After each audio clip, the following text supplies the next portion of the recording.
Voilà, donc bonjour Galia, merci beaucoup d'être avec nous ce matin.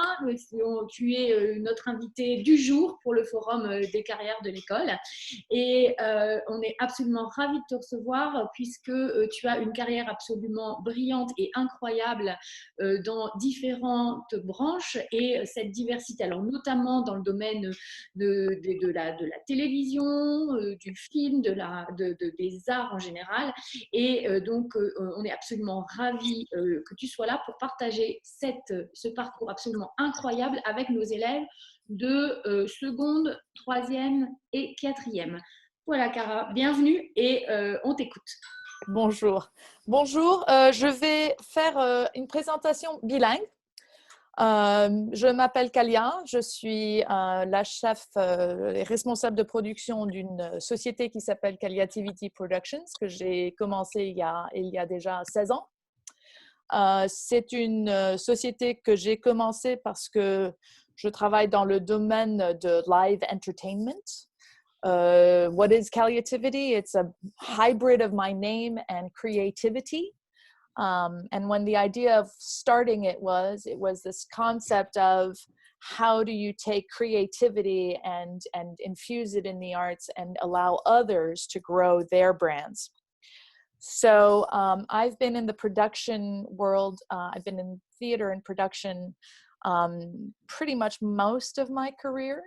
And my day in the life, these are a couple pictures that I thought I'd include. I do a lot of mentoring. I do a lot of production. I'm on film, on sets, on camera. And I've been doing this for approximately 25 years now. But I wanted to talk to you about what it's like to start a career in the arts, because it's not a steady path, right? My school logo is one path, many directions. And Robert Frost, I think, said it best when he said two roads diverge, and I took the one less traveled. My husband likes to say two roads diverge. I took the road less traveled. Now where the heck am I? And probably not in those words. My career path has not been a traditional one. It's not one that follows the EB and the this and the that and the other. I'm an expat child, like all of you. My father was an aeronautics engineer. And as a result of that, I grew up in France and lived in South Africa and back in the United States. And then I lived in Denmark for a while and Germany. So I attended schools in the United States. I attended schools in France and was quadrilingual education, much like some of you here. I mean, some of you speak German, some of you speak Swedish, some of you speak English. So much like all of you, I understand what it's like to grow up in a foreign city and then come back to your own hometown and be a little bit different from the other kids. So when I finally got back to the States as an American, I did not do the IB. I did not do any brevet or anything. I just did an American education. And I also got my hat in Denmark. But that meant after that I needed to follow what I needed to go to school, and what was I going to do? So I followed, what a serious individual would do. I did international relations and economics. And then my last year realized that I was pretty good at theater, but because my mom was in theater, I'd had it my whole life, and I got a minor in theater. And my college professor and I had a long conversation, and he said I wasn't giving enough time to my work in theater. And I said, that's too bad. I'm never going to do anything in the arts anyway, so to heck with you, I don't care. Fast forward many years, my whole career has been in the arts. And during that time, though, I also became a scholar from and received a fellowship from the American government to study in Germany. And I was part of the Congress Bundestag Youth Exchange Program in Germany, where I went to the Köln Fachhochschule and came back and realized that what I really wanted to do was not international relations and marketing, but I really did want to do the arts. So I received my degree in acting from the American Academy of Dramatic Arts, which is the oldest acting institute in the world. But along the road, I decided that it was important that if you want to learn, my parents kept saying, look, you might want to be in the arts, but you should always have a fallback. So they felt it was, hello, excuse me, a giant bug. That's not a good thing. We'll go get rid of the bug. So they felt it was important that I have, if I wanted to be if I wanted to be an actor or a performer, that I should also have a training in business. And so I did. I did a lot of training and took opportunities as they came along. So I did an internship at the Oakland Athletics baseball company. Ask me how much I know about baseball. The answer will be absolutely nothing. I know that when I was there, we actually was the year that the Oakland A's won, I guess it was the pennant, and then after that, the World Series. I was doing a literacy campaign in the main office. So, there were some really great guys on the field, but that didn't mean any, it was great. The Oakland A's was a fantastic place to be. I happened to have the incredible luxury of working for the first African-American woman in baseball. So that was an incredible time for me. And I learned a lot. I also, in the process of going to school, served ice cream at Swenson's and did an apprenticeship in marketing at the Cologne Trade Fair and Convention Authority. All of these jobs, though, all these internships gave me knowledge, but they also introduced me to people, because when you're eager and outgoing and energetic, people like that, and people want to know you, and people offer you jobs. And you have the luxury of saying, yes, I'd like to spend the rest of my career working at the Kölner Messe in press. Or you get to say, you know what, I want to go back and finish my education. I want to go further with this. But it opens doors. And all these years later, I still know the people I worked for at the Kölner Messe. My best friend was somebody I served ice cream with at the Swenson's ice cream factory. And I still have as a mentor the woman I worked with at the Oakland A's. So every door you open opens up more doors for you. And it's important that when you leave, you always leave with a great, it's not, you're not slamming doors, you're opening new doors. And it opens a new chapter. And every chapter in my book has opened another chapter. So when I worked at the Kölner Messe, I was a Praktikantin, which is an intern. And you go from one Abteilung to another, right? You go to one department to the other, and you learn about all the parts of the Cologne Trade Fair and Convention Authority. My specific department was marketing.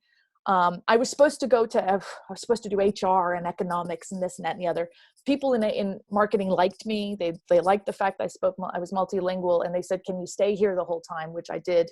And that opened a door for me that was a big door in my life, which was the door of live events. And live events can encompass so many different things, right? I mean, it's television, it's theater, it's the arts, it's dance, it's a whole world of opportunity. It's marketing events, it's selling champagne, it's all the things you've learned about already. It's Chanel, it's all those things that you've already been doing with L'Oreal. It's understanding that live events is what opens doors. And people want those live events. And it's what makes it really hard for me right now that we're on lockdown, because this is a time where we're not having any live events. But I think even these Zoom meetings are what we would consider a live event. So I worked in live events. I did fashion shows. I did the 50th anniversary of the United Nations. I worked at the Eugene O'Neill Theater Center.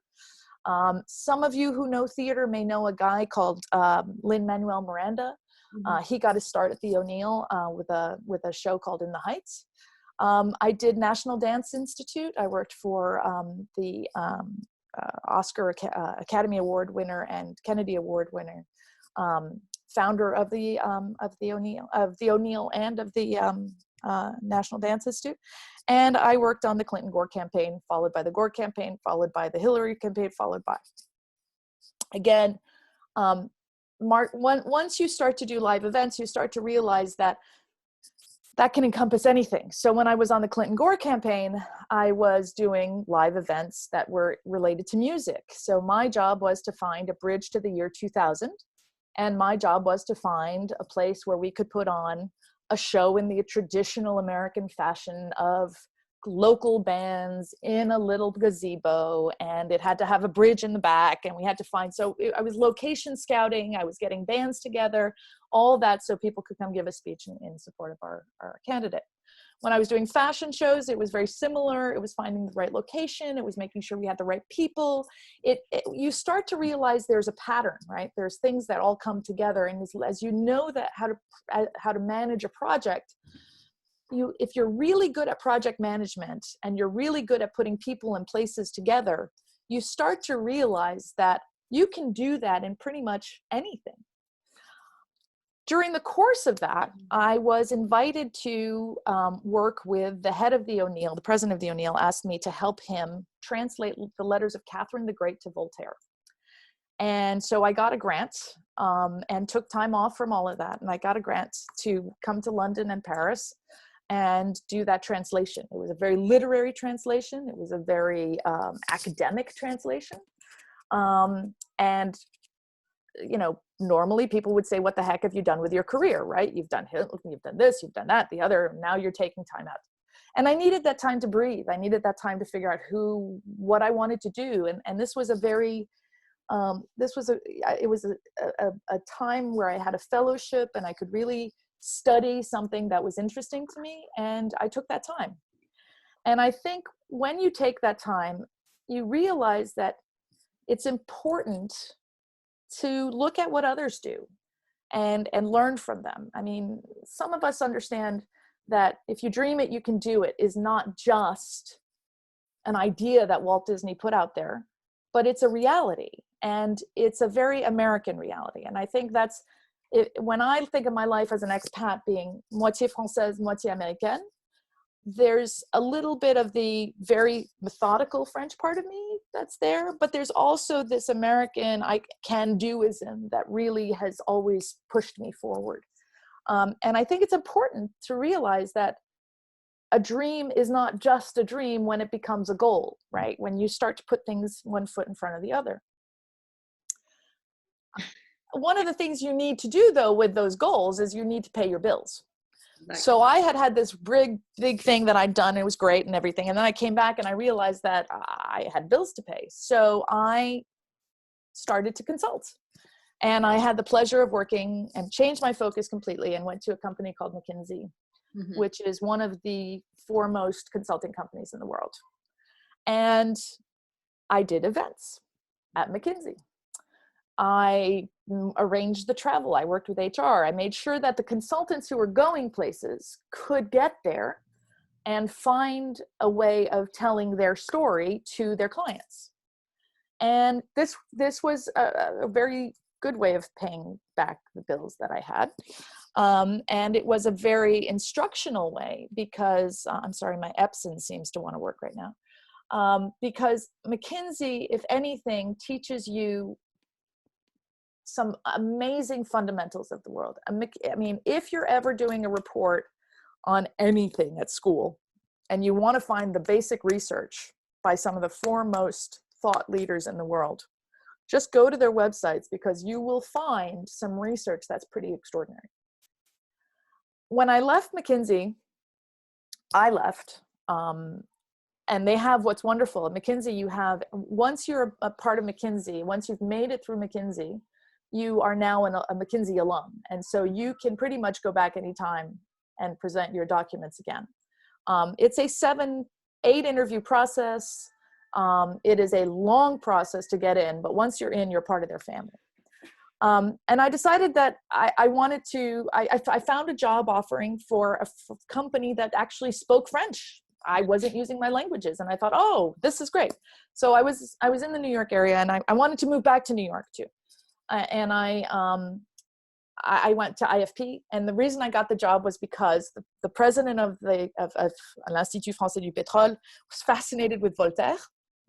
And when I talked to him, he's like, well, what have you been doing? What's all this traveling? This isn't very serious.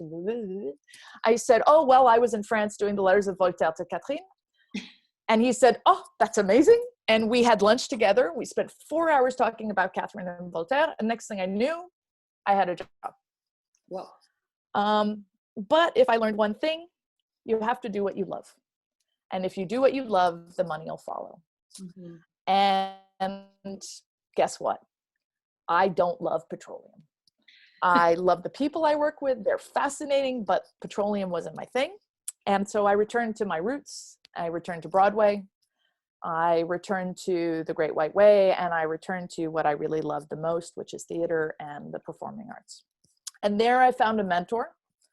And if I can give you another piece of advice that's really important, it's to find someone that you trust and like, and who likes you, and who's in your area of field and the field that you like, and talk to them. And just talk to them. Just become, to ask them questions, share your concerns.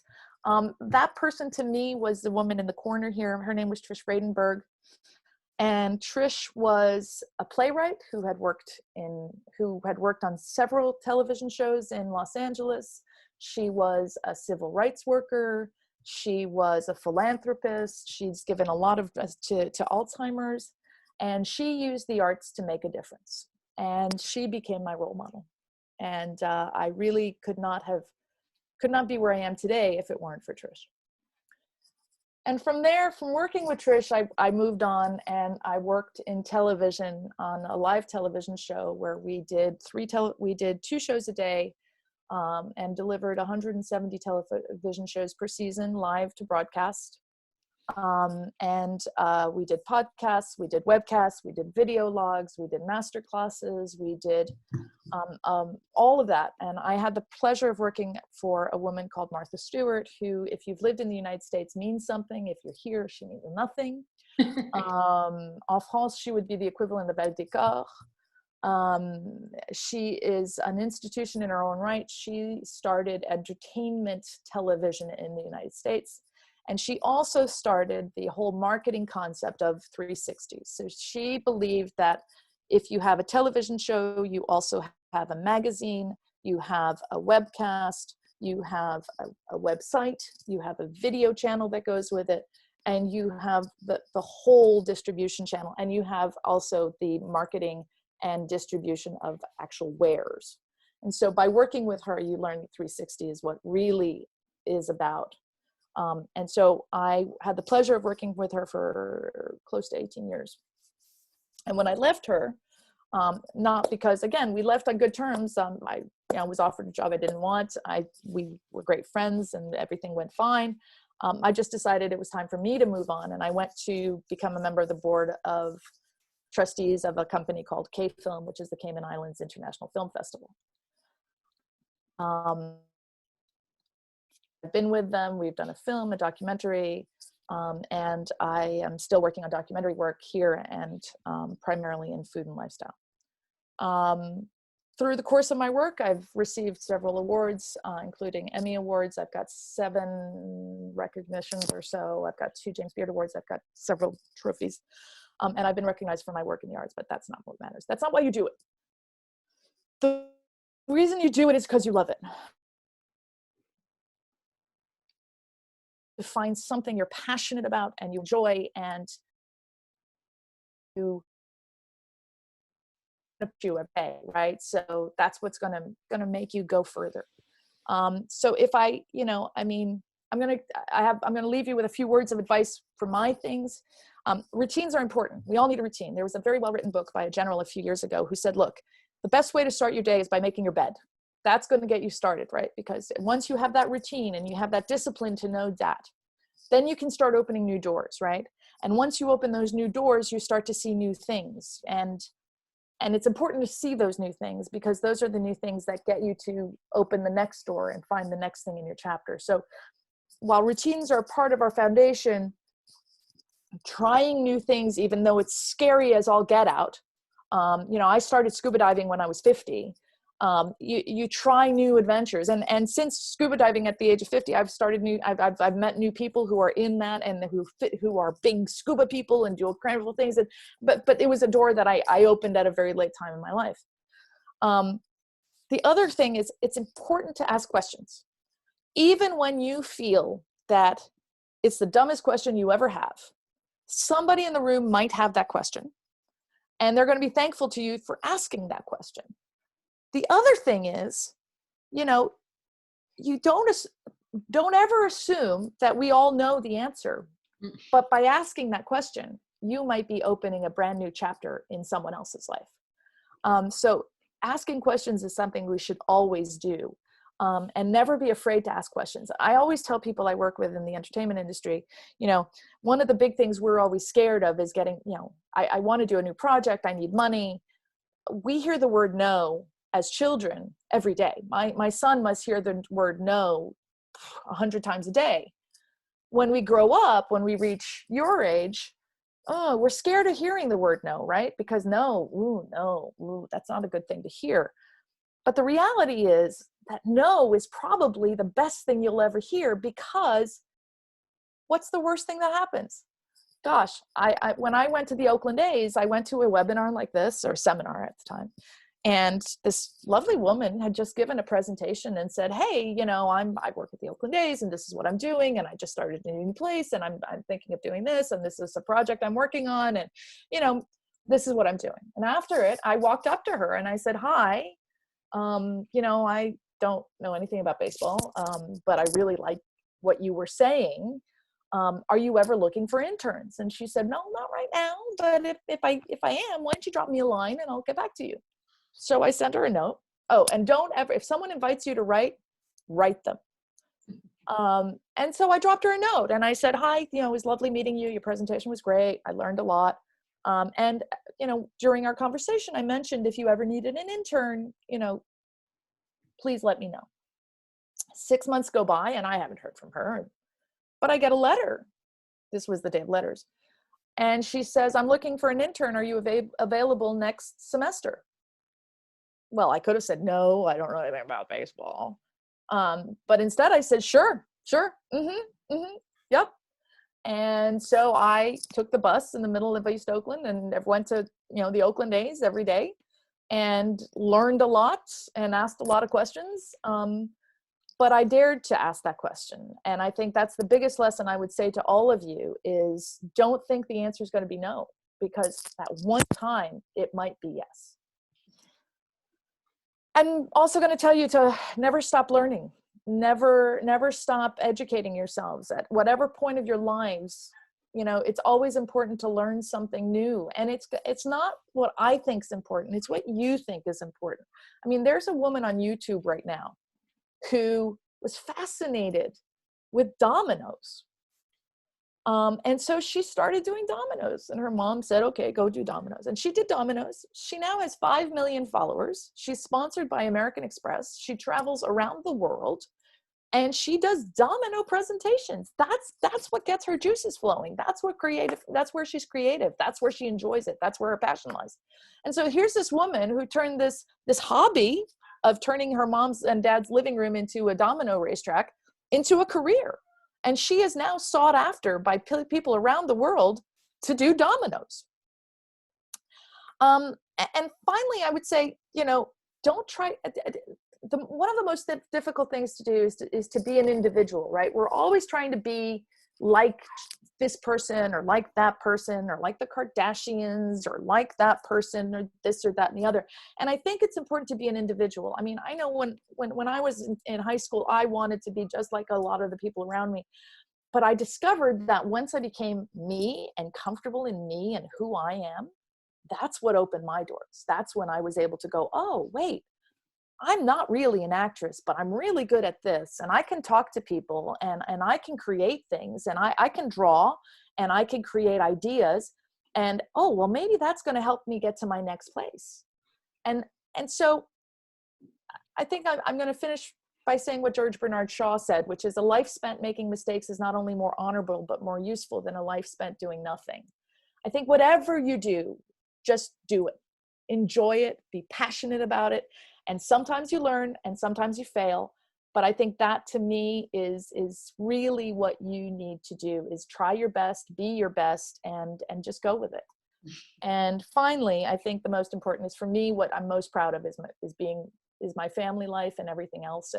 And some of you see me walking around the campus every now and then as the president of the Parents Association, because in the end, it's about giving back, right?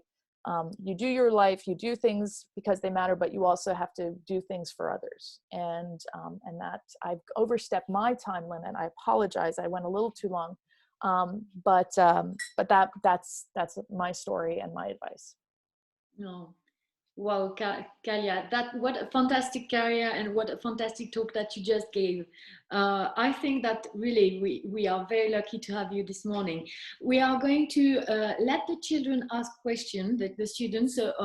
Si tu peux, on peut arrêter la présentation Oui, de la, voilà. voilà. Merci, comme ça on revoit les élèves.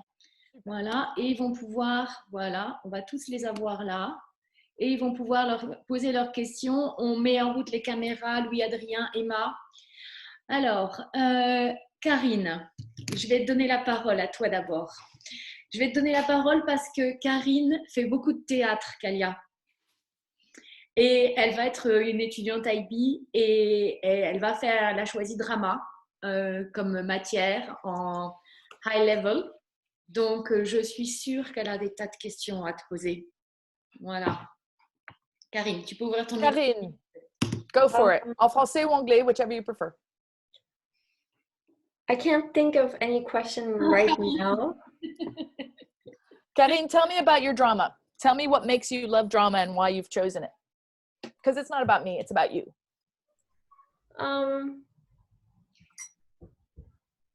Explique dans quoi tu joues, explique de ce que tu fais en théâtre.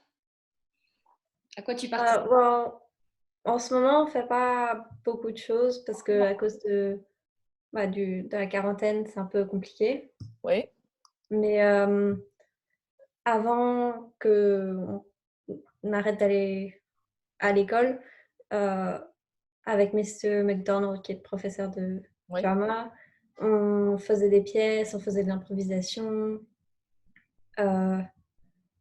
Et bah, c'était bien. Tu sais que le Royal Central School of Speech and Drama, qui est pas loin d'ici, ils ont maintenant des cours en ligne où ils font des projets pour des élèves de votre âge. Donc, s'il y a quelque chose... Et aussi, bon, l'école où moi je suis allée, l'Académie des arts dramatiques à New York, eux aussi, ils font des cours en ligne qui sont virtuels, mais aussi gratuits. Donc, si tu as des questions au sujet de théâtre et choses comme ça, surtout maintenant, il y a aussi il y a une compagnie de théâtre qui, je crois que c'est le National, qui pour 2 pounds, tu peux voir une présentation online. Et aussi, il y a des présentations après où ils parlent d'être acteur, etc. Je ne sais pas si tu suis aussi des comédiens online comme sur Twitter. Lin-Manuel Miranda, qui est l'auteur et le créateur de Hamilton, est en ligne sur Twitter et il est en train maintenant de faire... parce que beaucoup d'élèves comme toi n'ont pas pu faire leur théâtre de fin d'année. Alors, il a demandé aux élèves de lui envoyer leurs courts-métrages, leurs online presentations, et il les regarde et il leur donne ses commentaires. Donc, s'il y a des choses comme ça qui t'intéressent, tu peux me demander. Il y a beaucoup de ces choses qui sont online. Je suis sûre que Madame Papin-Laurent, qui est aussi une fan de théâtre, a énormément de questions à poser. Moi, j'avais pas vraiment de questions. En fait, je voulais vous remercier parce que je trouve que le message de oser poser des questions, considérer qu'un rêve, eh bien, il n'a d'intérêt que parce que justement on le poursuit et qu'on veut le considérer comme réalisable, c'est ce qui pour moi est fondamental et c'est ce qui m'a amené à l'enseignement. Donc, c'est vrai. Voilà. Fondamentalement, je me suis retrouvée dans ce message et je trouve ça très, très important justement pour les jeunes de l'entendre ailleurs que dans une salle de classe. Oui. Et l'idée, c'est de considérer que ce n'est pas juste un message de prof, mais que c'est vraiment un message de la vie, tout simplement. Oui, c'est vrai. Oui. Voilà.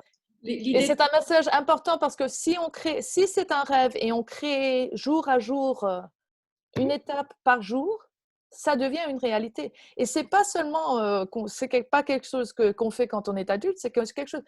Il y a une jeune personne aux États-Unis qui a, je crois, 17 ans, qui a décidé qu'elle voulait aider les enfants qui étaient foster children. Et elle a appris que les enfants qui n'avaient pas de parents, qui devaient voyager d'une maison à l'autre, voyager avec un sac en plastique.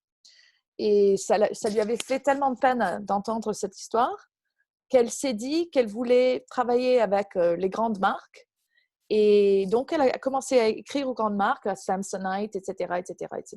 Et elle a commencé d'elle-même une campagne qui a pu donner des valises et des sacs et des choses comme ça à tous ces enfants parmi le monde maintenant, pour qu'ils aient un peu de respect et d'humanité.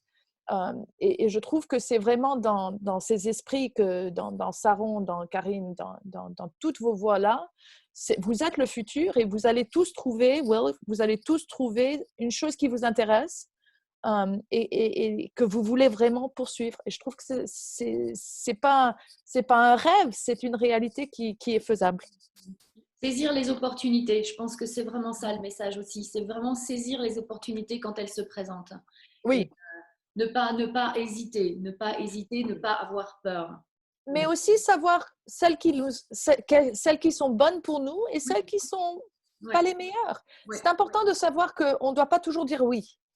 Mais par contre, s'il y a quelque chose qui vraiment est passionnante, que ce soit Nintendo Odyssey ou que ce soit quelque chose d'autre, c'est vraiment s'impliquer et puis se servir de cette chose pour apprendre d'autres choses.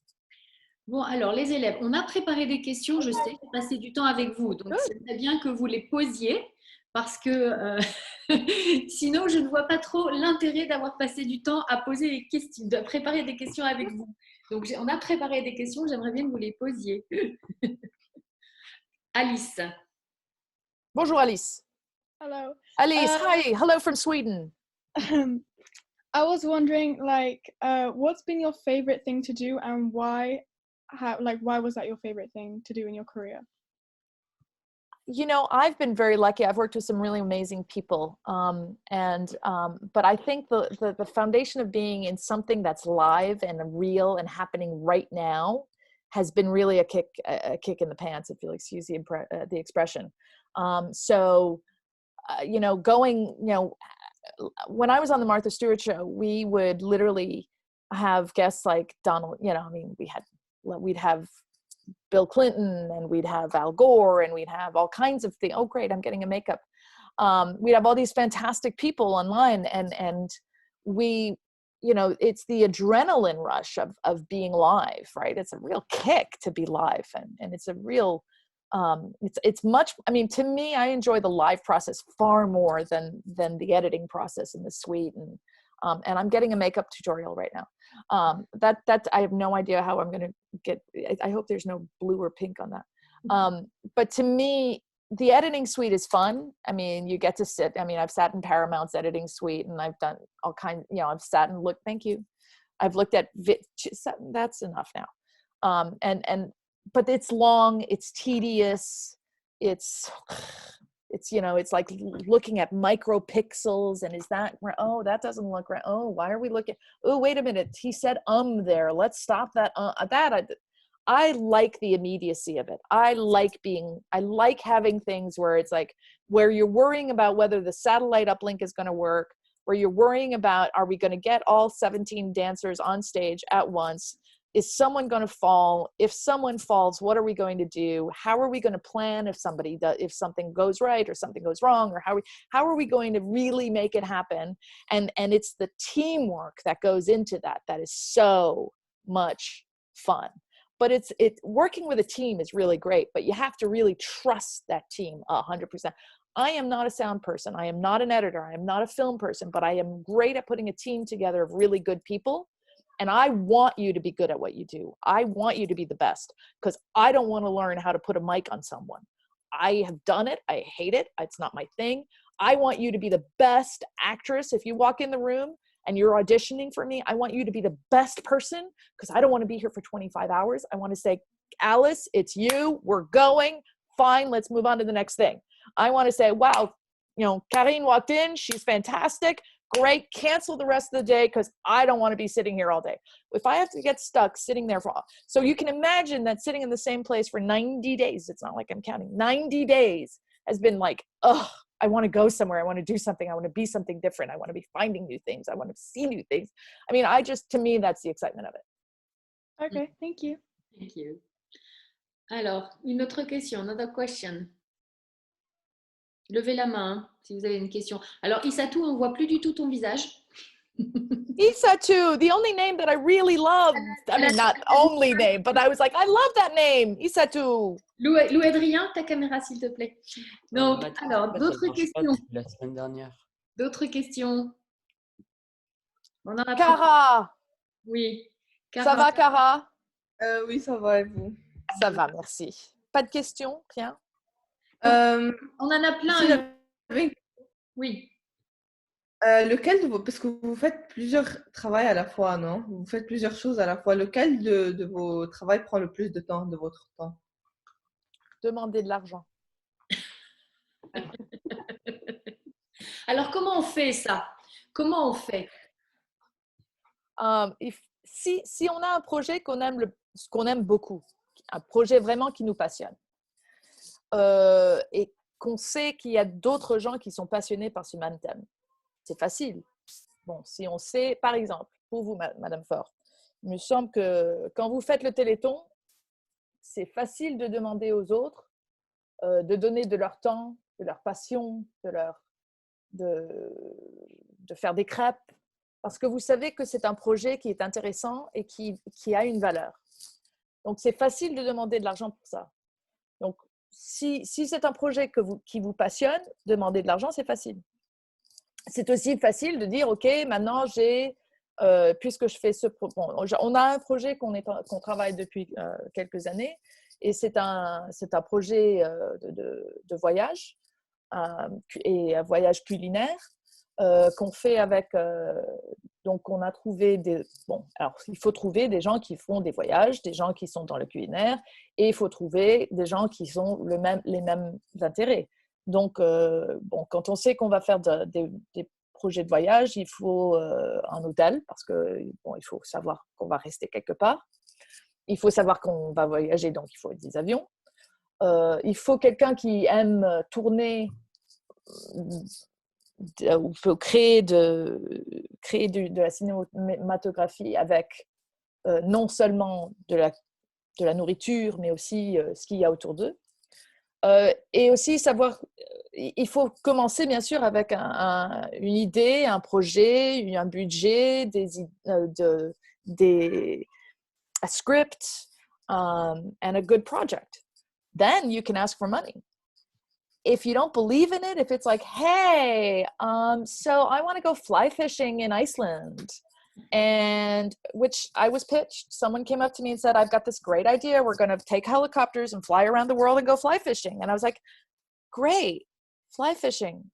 I don't care about fly fishing. I know nothing about fly fishing. What's in it for me?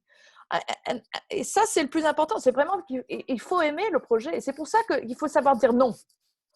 Parce qu'au début, yeah, sure, I'll go fly fishing with you. That's great.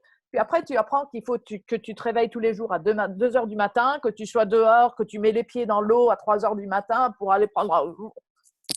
C'est pas moi. Donc, je ne suis pas la première qui va dire « Ouais, let's go fly fishing ». Bon, vous me dites que Gad Elmaleh veut faire quelque chose ici, il va faire une pièce de théâtre, on le fera en français. Ouais, ben, j'y suis, hop, on y va. Donc, c'est savoir le projet pour lequel on est enthousiaste. Il y a des projets qui passionnent et il y en a d'autres qui ne passionnent pas du tout. Donc c'est difficile de demander de l'argent pour quelque chose, fly fishing in Iceland. Il faut y croire. Il faut y croire. Ouais. C'est ça. Alors, une autre question. Emma, I haven't seen you ask a question. Alors. Hello, Emma. So my question is, who inspired you to follow the career path of the arts? My mother. My mom was also in the entertainment, and my mom was a choreographer. My father was an engineer. Very, very. And so I was brought up in a very creative household. I was brought up in a household where we read a lot, we watched movies, we went to the live theater, we traveled, and I think that made a big difference in my life. Good question, Emma. Saron, est-ce que tu as une question? There you are, Saron. I couldn't find you. I was like, where is she? Hello. Hi. Maybe more generally, but what do you do if sometimes you feel like you're stuck or there's no way out of the situation? I get stuck all the time. And there's this wonderful book called, I don't know if you can see it, it's called The Artist's Way. And there's several of them. There's The Artist's Way for business. But it was created by a woman called Julia Cameron many years ago. And it's a journaling. And I think it's the fundamentals is journaling. It's taking time every day, whether you are the kind who meditates or you like to sit in your room and listen to music or you like to go for a walk. But it's giving yourself half an hour every day to breathe and think. And sometimes, you can do that alone and you don't need anyone to give you an idea, or you can, have an inspiration card, or you can have an idea that just says, hey, it's okay to be creative. It's okay to think out of the box. This one, for example, is, this is garbage, but anyway, when we open ourselves to creativity, we open ourselves to creativity within us and our lives. It's just little reminders that say it's okay to think about something. And, sometimes, believe it or not, you're sitting in a pub and you're like, shoot, why aren't we doing a pub show? Damn it. I want to do that. So it's looking around you and being open to suggestions and ideas.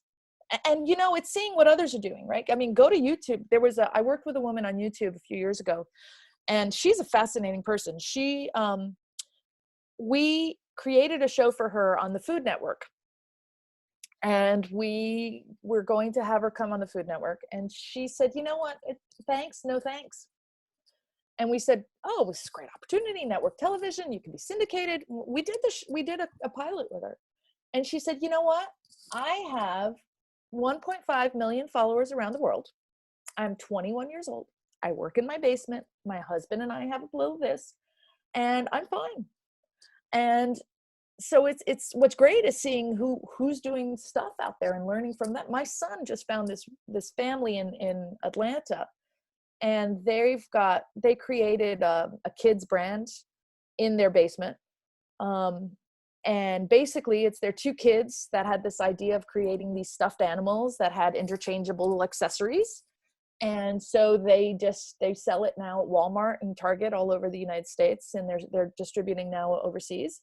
And it was just an idea they had as a family sitting around playing in their playroom. So those ideas just come from everyday life and seeing what's missing, like, oh, I wish I had X. Gee, I wonder if X is being made somewhere. I mean, Bill Gates, all those things, all these things we see, iPhones that were once something you saw in Star Trek, or ideas that came from someone going, gee, wouldn't it be nice if we had an actual whatever. Alors, une dernière question, s'il y en a une. J'ai pas entendu Will. D'habitude, Will a toujours des questions, ou Joseph a toujours des questions. Je les ai pas entendus là ce matin. Donc ils ont bien des questions, tous les deux, effectivement. Madame, a shotgun question. Yeah. Wait, why do you have to go first? This is not fair. Oh, you go first then. You're breaking up, darling. Will, can you back up a sec? Allez, Joseph, à toi. I want to ask, was there anyone that was ever challenging to work with, and what were the challenges you faced? Sorry, guys. Both Will and Joseph broke up just as they were both speaking at once. So I have two questions that I cannot answer. Oh, wait. So, can I say again? Can I take Joseph's answer? Yes, please. Somebody. I wanted to ask, was there ever anyone that was really hard to work with when you were working, and what were the challenges you faced? Yes, Donald Trump. No, I didn't say that a lot. That's not political. He is hard to work with. That's very true, actually. It has nothing to do with politics. He's very exacting, and he came into the studio and he wouldn't allow us to do this, and he wouldn't allow us to do that, and he wouldn't allow us to do the other. Yes, I've had some very challenging people. Because I always look at difficult clients, and I always think, how can I be better at what I'm doing to be better? So I don't think of them as being really hard to work with. I just think of them as being someone I need to find the way to make, I need to find the way to get them to be satisfied with the service we're giving. But yes, I've had challenging clients. I had one client who asks at one point, told me he wanted a black cape. And I said, oh, that's nice. We don't have any fabric. And he said, yes, we do. And I said, no, we don't. And he said, no, we have black fabric. And we were sitting in a theater in New York City, and there were these beautiful black, felt curtains behind me, and they're very expensive, and they're fire treated, and they're really, really, really expensive. And he looked at me and said, I see black fabric. And I went, no, you don't. And he said, yes, I do. And he found a pair of scissors and he cut it right out of the curtain. And I went, and so I was the one who had to make that phone call back to the person who was paying the money going, Jacques wanted curtains cut today. We owe the theater a lot of money. You need to find it in the budget. But yes, we found the curtains and we used them, and we had beautiful black capes, but they were also, then he decided he didn't like them and he cut them out. So we didn't use them. Give me two more seconds. Okay. Okay, in 3 hours we'll decide. Will, you had a question, I didn't hear it. See, I feel the same way. See, difficult clients, this is my toughest. Will, ton micro. Will. So you've reached all these milestones, and you say that you open doors like you're scuba diving. And I want to know, where do you get all that motivation to accomplish these things? I'm scared. There's a word I want to take. I want to put a word in there. It's not appropriate though for school. I have to overcome. I actually am, and this is pretty important to say, but I am actually an introvert pretending to be an extrovert. So I will tell you that I wake up every day, and some days are harder than others, because I go, oh God, I got to talk to people today. But I had a mom who would say, you know what, just do it. Shut up and do it. And if there's something that's exciting enough that makes you go, gosh, I really wish I had done that, and why didn't I? Then you kind of just find the motivation. I mean, we did Go Ape last year with these kids behind us going, come on now, lady, move, move, move. And it was fun, and it was exciting, and it was new, and it was just, I think that I would much rather say I tried and failed than I sat in my living room by myself. And have you guys seen the film Up? Mm. Isn't that the most depressing 30 minutes you've ever seen at the beginning? I cry my eyes out. Oh, and then she says, oh yeah, we lived our lives. Yeah. But wouldn't it be a better film if they had both gone and found that bird? Like, why do we have to kill off somebody in Disney all the time? Why can't she be the one flying up with the balloons with him up to the top of that mountain, right? Mm-hmm. I mean, and you guys inspire me, right? I see what you guys are doing at school, and I go, gosh, that's exciting. Or I look at your science projects, and I go, wow, that's really cool. And then I go, you know what? It's not about age. It's about learning and doing and finding out about stuff. And Will, you are the kind of, your energy is creative and fun and outgoing. And it's all of you that give us a hope to do something better with ourselves. Très bien. Merci beaucoup, Kalia, vraiment pour ce moment. Je pense que les élèves, on peut vraiment remercier Kalia, l'applaudir, parce que vraiment, c'était un très beau moment. On va faire une photo, Kalia. Donc,